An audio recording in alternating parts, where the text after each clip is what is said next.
सिद्धरामेश्वराय नमः। श्री गणेशेश्वर श्री सर्वदत्ताय नमः। श्री गणेशेश्वराय नमः। श्री अर्धनेश्वराय नमः। श्रीराम ज्योते भगवत भजना पूजिये ते लंबिता प्रकारे बोलिले यात प्रथम श्रवण निरोपिले दुसरे कीर्तन ऐका सगुण हितका करावे भगवद्गीती वाढवावे खंड वैखरी बोलवावे यथा योग्य भूत करावे पाठांतर कंठी धरावे ग्रंथांतर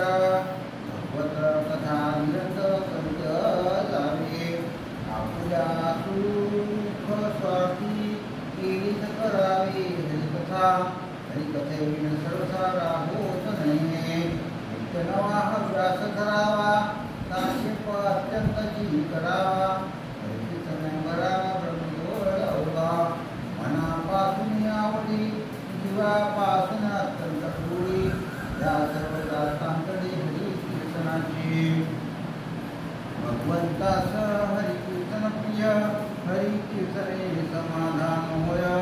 भोजनाची कृपाय हरिकीर्तना कलियुगी विविध जाने वर्णावे आळंतभूषणे ज्ञानमूर्ती अनंत करणे चक्षुकथा करावे यथा कीर्ती प्रताप महिमा आवडी वर्णावा परमात्मा घेणे भगवत भक्ताचा आत्मा संतुष्ट होया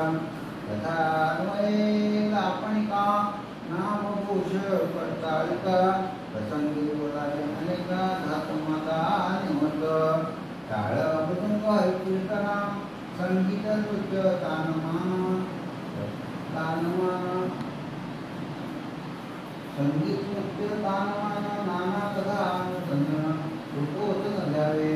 करुणा कीर्तनाच्या लोटे कथा करावे गडगडाटे हृदयाच्या सणपुष्टे आनंदे भरावे रोमाच पूर्णे प्रेम सोयीतील गाणे देवराई लोटांगणे नमस्कार घालावे अरे दोहाडे श्लोक सुंद घाटी मुद्रा अनेक छंद वाटी विनोद प्रसंगी करावे नाना नवरंग रसिका शृंगारिका गजपताची कौतुक नाना वजने प्रस्तावित शास्त्राधारे बोलावे भक्ती ज्ञान वैराग्य रक्षण नीती न्याय स्वधर्म रक्षण साधन मार्ग अध्यात्म निरूपण प्रांजळ बोलावे प्रसंगी हरिकथा करावे सगुणी सगुण कीर्ती धरावी